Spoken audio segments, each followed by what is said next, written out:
Guys, mag-love shout out to everyone. Welcome to Ate Lon's channel. Magluluto na naman tayo guys. Actually, request lang to ni asawa. Bumili ako ng beef. Sabi nga ni asawa yung puro laman. Ewan ko yung binigyan ako na may mga taba-taba.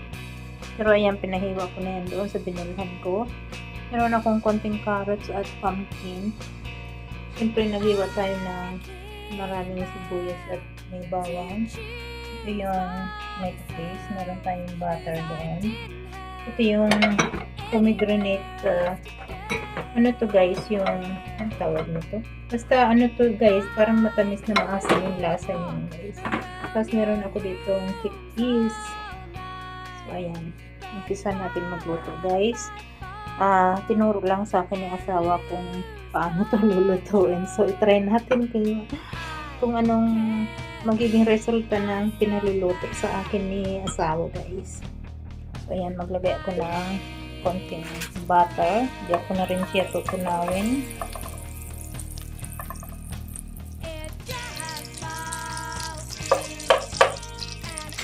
Lagay na natin yung karne guys.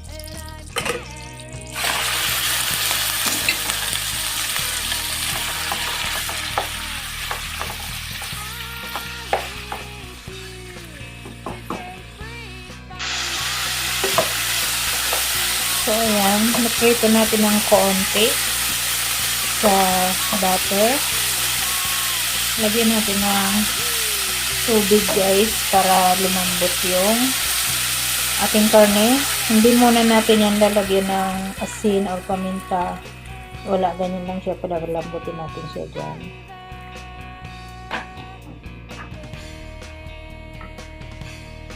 Pakukuluin natin yan dyan hanggang sa lumambot guys. Ayan guys, lumambot tayo yung karne guys. Ayan, nilipat ko dito sa pinggan at ayan yung nakasabaw niya. At mag-start na tayo dito sa kabilang lutuan kasi inigisa natin yung gulay. Ayan, lagyan ko na yung butter.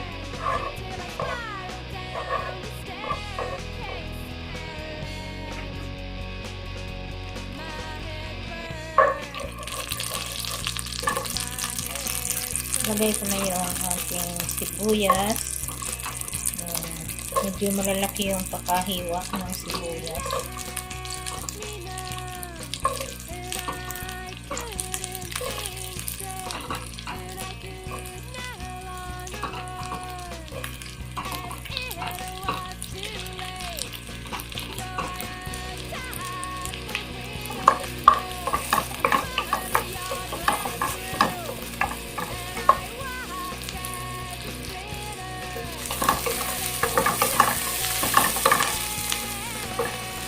Lagyan natin yung karne.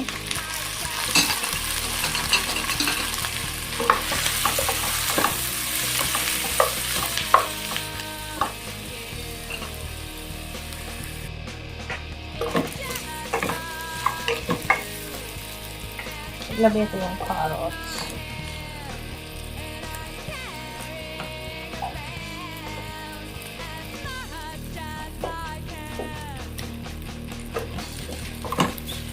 Masyadong dry siya guys. So, lagyan ko siya noong pinakasabaw noong karne para may konting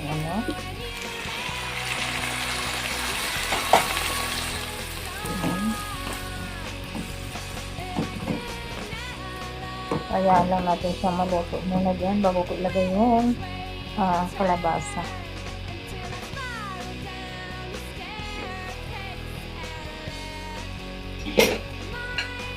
So, ayan guys.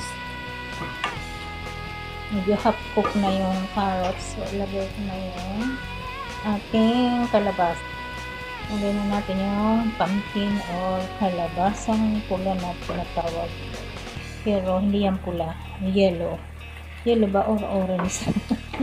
Basta pumpkin guys. Kalabasang pula kung tawagin natin. Diba?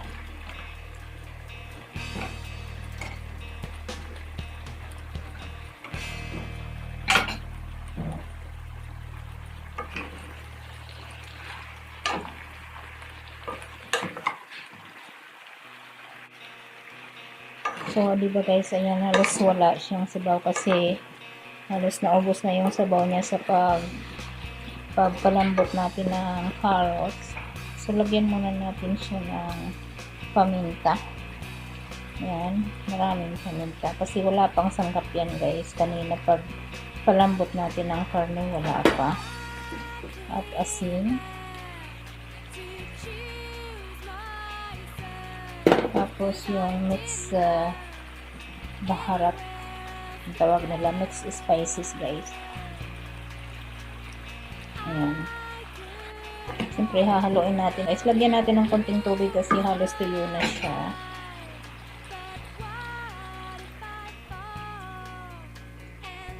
Okay. Meron lang siyang sabaw ng konti.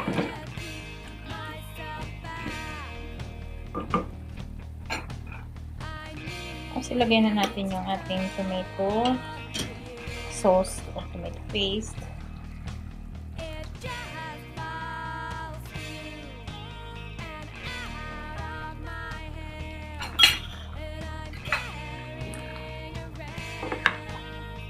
Konti lang yung sabaw guys, parang lang yung niya, parang yung sauce lang siya na para medyo malapot yung sauce niya. Konti lang yung sabaw niya. Pakuloyin natin siya guys.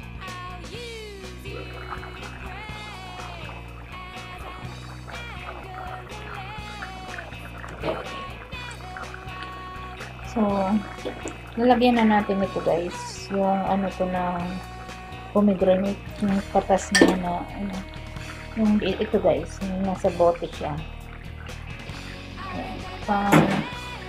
Medyo matamis siya na maasim guys. Dagdag flavor.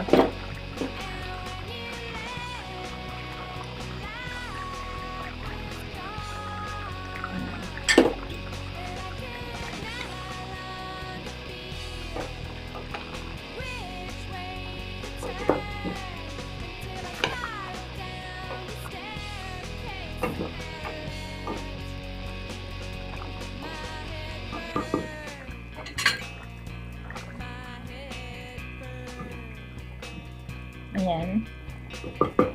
Tapos ilagay na natin yung chickpeas natin.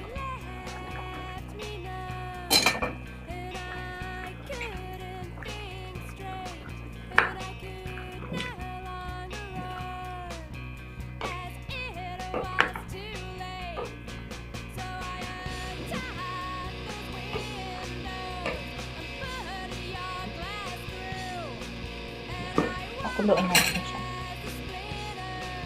So, ayan. Pinakukulaan natin. So, habang yan dyan para maluto.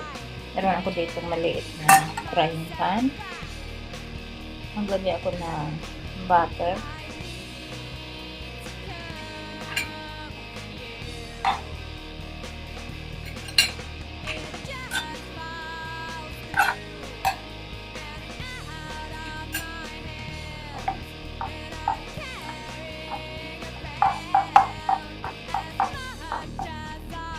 Tapos lagay natin yung dinagdag natin na bawang, garlic.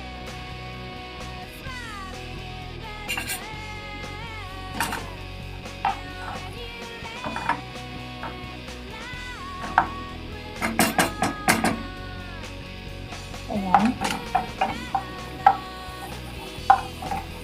Ito na yung bawang guys. Lagay natin yung dried mint leaves.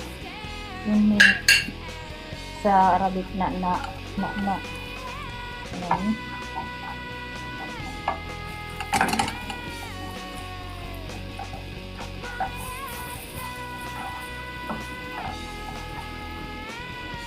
Tapos ilalagay natin yan dyan guys. Ang bango nito guys, nitong bawang na may dry mint powder. Ang bango niya. So, ilalagay natin yun dyan pag luto na siya. Pakuloyin pa natin ng konti.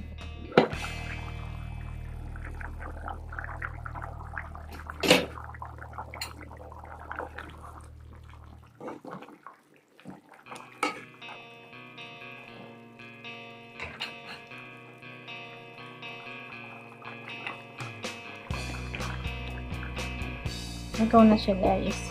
Lagyan na natin yung ginawa natin um, yung bawang na ginisa natin sa butter na may mint leaves. Ayan guys.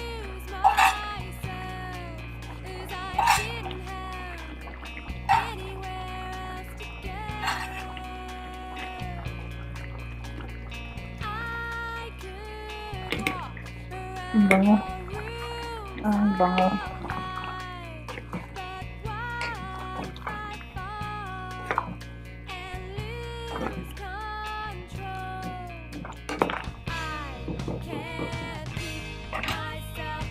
Ayan, ready na yan guys. Patayin ko na lang yung apoy niya at ready to serve na yan guys.